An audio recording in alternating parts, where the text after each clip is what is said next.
Good morning, everybody. Welcome to PhotoJoseph's Photo Moment, the first live daily, as far as I know, photography show on the interwebs. And hey, if you are watching this recorded, speaking of recording, probably a good idea that I start recording that. If you're watching this recorded, we do this live, and that's why it's always so insanely crazy, at 9:30 Pacific every weekday. So being here live means that you can participate in the chat. You can ask questions in real time as we go, as you have undoubtedly seen on some of them. And frankly, it just makes the whole thing a lot more fun for all of us, at least for me. So today's topic is, it's kind of interesting. I was, in the quest to try and find a good topic, I was kind of going to go back to one of my old defaults of, let's just pull an old photo out of the archives and talk about the photo. And I had recently pulled up some pictures that I did for Mercedes a little while ago for something else, and I thought, okay, I'll talk about these. And then the more I thought about it, I thought, well, hold on a second, this is a really good story, because this is the story of how I switched to Micro Four Thirds for essentially all of my work. So that's the story that I'm going to tell today. So actually, what year was this? Let me just double check that, because I don't remember the year that I did this. 2010 to 11, 12, I have no idea. Let's see here. There is a metadata date on this picture somewhere, I am sure. That would be under the IPTC data. I have no idea. Oh, 2013. There we go. 2013 is when this story begins. Actually, probably begins a little before that, because I had the camera. So my first Micro Four Thirds camera was an Olympus camera. And I might have told this part of the story before, but I'll tell it again. A friend of mine who is a bit of a camera collector had shipped me a bunch of cameras to play with. It's good to have friends like this. There was a Leica S3, the big medium format Leica DSLR shaped camera. That was kind of fun. That's what I did the whole sculpture series with. I think I've talked about that on here before. I know I have, and we'll link to it. I'm supposed to point this direction. We'll link to a video to that, because I know I've talked about that. That was all shot in medium format. So there was that in the bag. There was a Fuji, I have no idea what model number in the bag.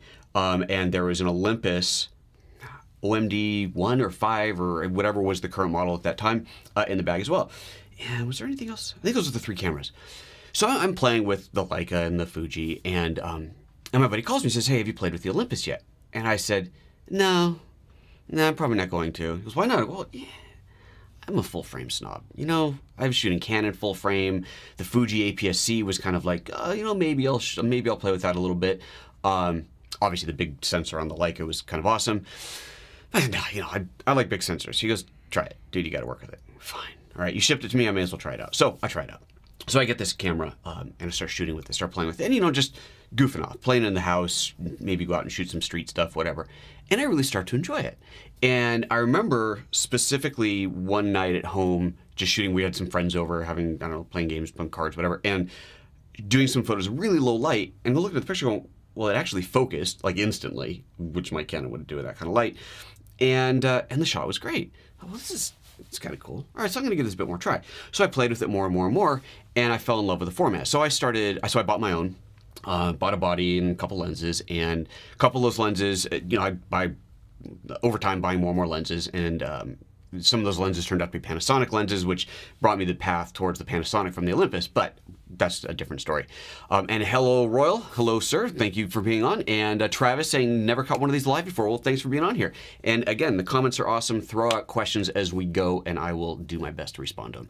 So I've got this Olympus Micro Four Thirds camera, and I'm really enjoying shooting with it. And I know I shot an event, like a party. Someone hired me to shoot their anniversary party or something like this.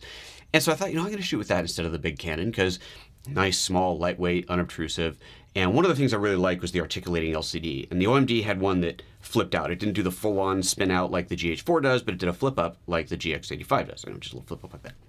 And that was really cool. Go waist level, get over your head, that kind of thing. So I shot this party with it and was super pleased with the results. That was one of those, can I do this? Is the client going to be okay with the pictures? Obviously, the client was fine with the pictures. They all look great. They came out great.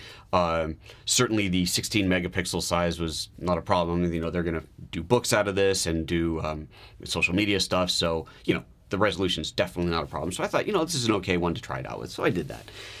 Came out great. Loved the experience shooting with it.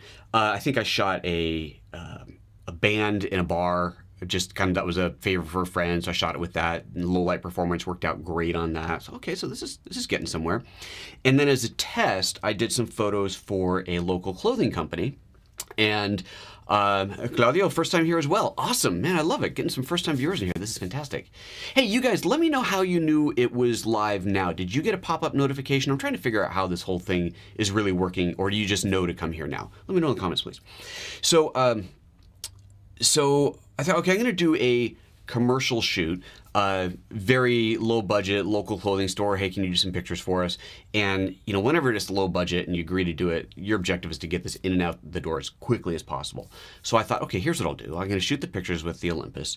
I will then Wi-Fi those over to my iPhone or iPad, I don't remember at the time what it was, and I'm gonna process them in Snapseed or something like that, give them a vintage look, it's a vintage clothing store, let's do some vintage photos, and deliver them like from the car, right, before I even drive away. And so I did that. So I'm going to show you those pictures now. And Royal saying, just so that you know, your links in the description are text kind of, or should not be. So the links in the description. Yeah, the links, oh yeah, because the description that you see right now is a template, is a placeholder, and after the show we fill in all the data if there was nothing to fill in before. So that's why that's kind of weird. And Claudia saying by Gmail, so you got a notification from Twitter directly. That's great. Very cool. Thanks. Okay, so let's pull up these pictures here. So this is we'll call this a commercial test. Vintage clothing store, just simple little photos of their clothing and thrown through some ridiculous filter in Snapseed and delivered, like I said, from the car. Shot these, walked out, sat down in my car, imported it, and off I went. So this is very Instagram-y, very you know, processed kind of look to it, and that's fine. This is what they wanted, and that's great. So that's cool. Okay, so that worked out really well, right? So I did that little test, and got the results. I thought, well, this can actually work. So then came the real test, a proper commercial job for these guys.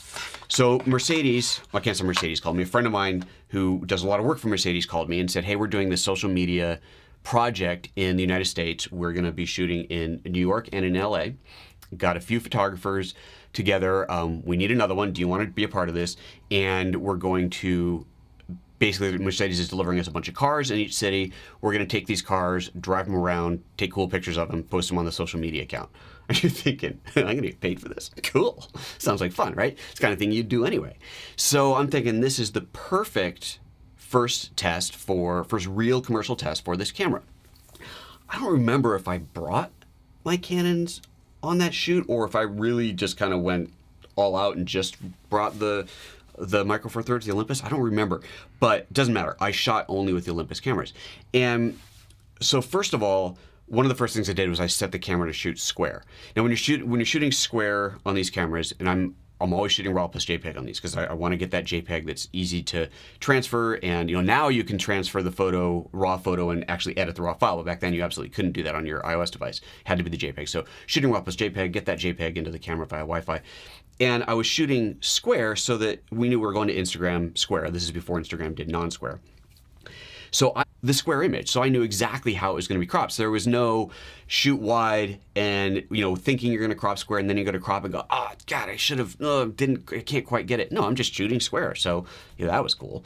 I could dial in a look in the camera. So I dialed in a little bit of a look, but for the most part, I wanted to be able to do the processing in, you know, God knows what tools at the time, Snapseed and whatever other tools I had to do the processing, and then post to the Instagram account. And I think we had, I forget how many a day, a couple a day each that we needed to post. And we had the photographers, we'd group together in the morning and dole out a schedule. Okay, 9 a.m. is Joseph, 10 a.m. is Tamara, and 11 a.m. is whatever. And we just kind of spread it out that way. And off we go with our cars to shoot. And what I found was really interesting was everybody else was shooting Nikon, Canon, big DSLRs. When they were posting photos, they were usually posting photos from the day before. Because of course, they're shooting on their DSLR, then they got to get out their laptop and import and do the processing on their computer and then transfer it back to their phone and do the post. And some of them they would take the time, pull over, go into a cafe or something, edit some photos and get them up that day. So I don't want to say that everybody was posting a day later, but that was definitely something that was happening. Whereas what I was able to do with my little Olympus camera was shoot, transfer to the iPhone, and the next photo that I posted could be one that I just shot 10 minutes ago. And this was fantastic. Now, obviously we're posting to Instagram here. It's not like we're doing big, huge billboards, so resolution clearly not an issue. This became an issue of convenience, being able to transfer the photos and do that, you know, right away in the field. to be able to shoot square, get that square aspect ratio while I was shooting, and just the general lightweight ease of use of using the cameras. And then this photo in particular, I'm going to pull this up on the screen in just a moment, but this photo in particular was one that really kind of did it for me. So here, let me go ahead and pull this picture up here. Get that one nice and big on the screen. Oops, wrong button. Come back here. Ugh. Yeah, sorry. I'm opening the one, and so that's making it. There we go. Okay, so there's the picture. So this one, this is in Los Angeles. This is a crazy awesome SLS car. This thing is insane. And oops, get this thing out of the way. And I knew that there was, I guess I can't move that. I knew that I wanted to get a top-down shot of this car because this has got these badass gull wing doors. And we had a local contact in LA, and I'm asking, and he's in the film industry, he shoots all the time in LA. I said, hey, is there a spot where I can shoot this car top down, where I can get above it and shoot straight down? And so we're talking about it, he's thinking about it. He goes, yes, I know the spot. There's a overpass, there's like two roads one over the other, and there's this hole in one of them, air, whatever light hole thing that you can kind of shoot over. So all right, so we go out there, and we're doing this in the middle of the night, so there's no traffic. So guy pulls in the car underneath for me, and I go up on top. Now I've got this, imagine that my desk is a wall. Obviously you get a wall so you don't fall in the hole. And so I'm thinking I can just lean over the wall. Well, unfortunately it wasn't quite that easy because there's the big wall, but then there was a platform beyond that before the hole. So basically if someone dropped something or stepped over the wall, whatever, they wouldn't just go straight down. There was another gap. So now I got to climb over this wall and stand on this platform and to get this shot. But I can go up to the edge and shoot down, but the thing is really, really thick. So now imagine you're standing on this wall, super thick concrete that you're standing on. So if you put your camera at the edge of that, what's going to be in the shot? You're going to have this huge wall looking down. So I got to get the camera way out. Well, I didn't have a pole or anything to hold it out there. So all I can do is hold the camera out like this. So I remember, flip up that LCD again. Nobody else's camera back then had the flip up LCD. I know this is a lot more common now, but nobody else on the shoot had one of these. Flip up that LCD. I'm holding the camera out as far as I can. I've got a backpack on that's attached, cinched, and I've got guys behind me holding onto my backpack to hold me so I don't fall down the hole. Insane. So I'm doing this, I'm holding the camera out and leaning out, leaning in and leaning out, and I'm able to, because I can see the LCD, I can see the picture, I'm able to adjust the angle of the camera, and I don't remember, on radio or phone, probably on a phone call to the driver, say, okay, pull the car a little bit forward, backward, turn it, whatever, and get the shot set up exactly the way that I want it. And so this is incredible, just hanging out like this and shooting it. Daryl Smith saying, yes, Micro Four Thirds can be awesome for real commercial work. Thank you, brother. That is exactly right. And so, so I got that shot. I was stoked about that. So I deliver all my final images. We push them up to Instagram as we go, but then we also deliver the high-res images to Mercedes afterwards so they can use them for other stuff if they want to. And no kickback at all, absolute zero kickback of the format that I was using. And so that job, that project is the one that convinced me I can use this for commercial work. So yes, 16 megapixel is lower than the 21 or 22 or whatever it was that I had on my Canon at the time. It's not as much of a difference as it sounds, but it's obviously it's a difference. Today you get Canons that go up to 30 megapixel and whatever. You can get bigger ones. If you go medium format, obviously then you're talking like really big, 50 megapixel kind of images. But the 16 megapixel has never been a problem. And now on the GX8, so the kind of a pseudo flagship still photography camera, is the 20 megapixel sensor. So I'm back up to that 20 megapixel on here, still with a Micro Four Thirds format. Zero kickback ever in all the years now. So since 2013, what is this, 2017, since I've been shooting Micro Four Thirds, have never once had any kickback from any client for shooting this, because I'm delivering an image that they need, the quality that they need, and that's all that they care about. They shouldn't and don't care about what you're shooting. I actually had a potential client once ask me what kind of gear I was shooting with. And I wrote back and I said, that's like asking the mechanic what kind of wrench he uses. Needless to say, I didn't get that job, but I didn't want that. There's times you don't want, there's jobs you don't want. So there you go. So that is the story. Oh, and let me show you the rest of these pictures of how I went to a Micro Four Thirds. So let me just go through the rest of these. Let's pull this up and you can see these are all the shots from that shoot. So this is all New York in the beginning. just very easy to shoot in the car. This is fun. This one, I mounted the camera onto the front of this Mercedes and drove all over doing, actually, let me go back to that one real quick, and drove all over doing slow shutter speed stuff. So come back here. So I am, let's see, got the suction mount. I've shown that. I have no idea. I know I've shown it on videos before, but I don't remember which one, so I can't link to it. But I have this suction mount that I bought specifically for this. Suction this thing onto the car and then mount my very lightweight Micro Four Thirds camera onto that. You see these suction mounts that have 3 suctions on them, and you can put big old camera rigs. I'm just using a little one. It's well under the weight limit. The camera's well under the weight limit of the thing. Suction mount this thing onto the hood of the car. And you're driving around a $150,000 brand new Mercedes in the streets of New York with a camera suction cupped onto the hood of the car. You kind of don't want the camera to fall off. That'd be bad. But I had absolute total confidence in this rig. And at the time, that camera didn't allow me to do the Wi-Fi triggering, I don't think. Anyway, for whatever, I had it set up on a wired trigger, and I was just driving around and just pushing the button over and over again. Then I stopped, look at the pictures, adjust the shutter speed, trying to get that exact, get the right shutter speed so I could get this shot. And this is exactly what I wanted. Wanted this this view where you got the star that's sharp and then the blurry road behind it, and then the yellow taxis for New York were kind of a requirement, so I managed to get those in there. So loved it. So that was that. Let's see what else is in here.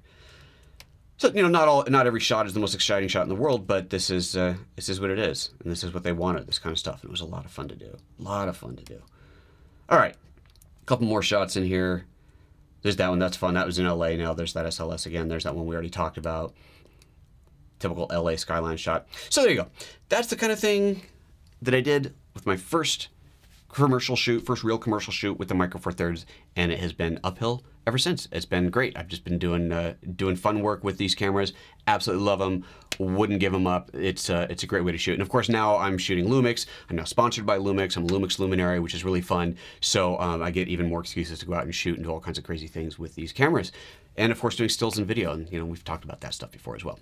Okay, Travis is asking, what Micro Four Thirds camera do you usually use for stills photography? So being a luminary, I have the advantage of having several of them.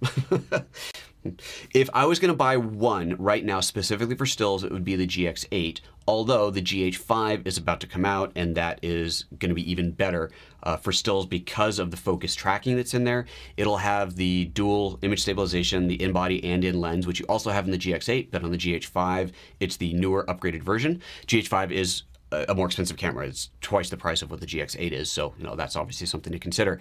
But if the GX8 is in your price point, that is the one that I would get for still photography, straight up, absolutely 100%.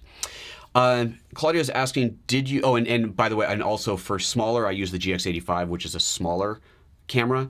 That one has the original 16 megapixel sensor, but it doesn't have the anti-aliasing filter, so the images are sharper, and the consensus is that the kind of equivalent resolution, if there's a way to calculate that, between the 20 megapixel sensor with the anti-aliasing filter and the 16 megapixel without the anti-aliasing are essentially the same. The GH5 is the larger sensor without the anti-aliasing, so it's even better up. So the GX85, I love that for a little one. That's mostly what I shot the stills with in Oaxaca. If you saw those photos, if you didn't see those photos, click that link right there.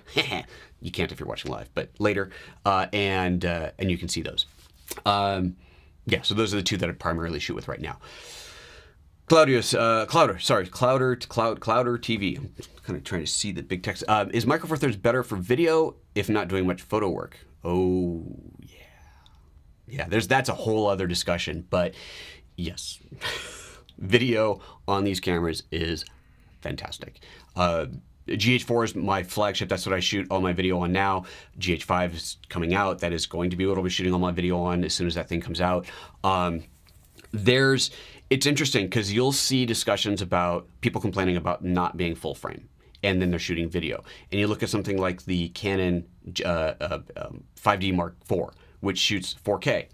It is not using the whole sensor. It's not using the full frame and scaling it down to 4K. It is using a 4K crop out of it. So you're not shooting full frame. So people will talk about, oh, the video on these Canons, you're using full frame. No, you're not. So do your research, make sure you understand what it is you're getting. people, cinematographers love, love, love these cameras for video. They line up the size-wise. It's equivalent, I believe, I could be getting this wrong, but to Super 35 for the film folks. So it's somewhere along the, it's just beautiful. So video, yes, absolutely. We can make that a whole other topic one day if you like. Let's see. Oh, I missed one. Says, I believe, Royal Grom says, I believe in my Lumix G6, the best beginner camera for 4K and YouTuberability. That's awesome. I'm not even familiar with that model. I'll have to look that one up. And Clouder says, also, the GH5 has faster autofocus compared to Sony. Okay, so autofocus on the GH5 is supposed to be a game changer. I do not have one in my hands yet, so I cannot personally verify that it is as fast as the claims are. But everything coming out of Panasonic right now says, hold on to your hats, this is insanely, incredibly awesome what it's doing. How does it compare to other cameras out there? I have heard, not officially, but I have heard fastest autofocus on the market. Let's just wait until we get our hands on it to really stake that claim. But if it is, let's just say it's going to at least be as good as everything else out there, potentially even better. So GH5 we'll have to see. So here's a video, if you really want to know more about the GH5, here's a video you do have to watch. I did an interview with Sean Robinson from Panasonic. It was an hour and a half long, I think, or hour and 15-minute long discussion. And we didn't go into the basics, oh, what are the bullet points? Because you can see that crap everywhere on the internet. This was a much deeper discussion about specific features, specific things for still, the focus, and really getting into the nitty-gritty on it.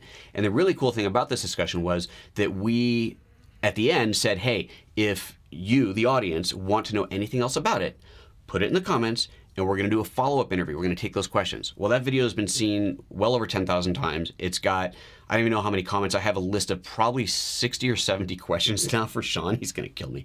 But Sean had to go off on a business trip this week, so I don't think we're going to get to it this week. But hopefully next week, hopefully soon, we're going to get the follow-up interview. So I'm going to have to collate these questions, give them to him in advance to make sure he can get the answers that he may not have for all of them. And then we're going to do it again. It's going to be another long video. So link to this video right there is grab that, watch that video. If you have any other questions about the GH5, put them in the comments there and I will add them to the list. And Clouder is saying drool if it does, drool if it's faster. I know, man. Super fast autofocus, focus tracking, that's the killer. Focus tracking on the GH5 is supposed to be out of control good. So that's what you really need for both stills and video. And if you're shooting video and you want someone walking across the scene or walking towards you to be able to follow focus on them, that's pretty awesome. To be able to do that on a camera of that size and that price point, pretty phenomenal. Okay, that's it. Any other questions? You know what to do. Drop them in the comments real quick so that I don't forget. I do want to remember to promote some of my own stuff here. If you are enjoying this sort of craziness, head over to lynda.com. I have a lot of training up there. This Photography 101 is my newest one. So if you just go to photojoseph.com/Lynda, that'll get you a 10-day free trial. If you go photojoseph.com/photo101, that'll take you right to that photography course, and you can check that out. Now, like I said, it is a really, really great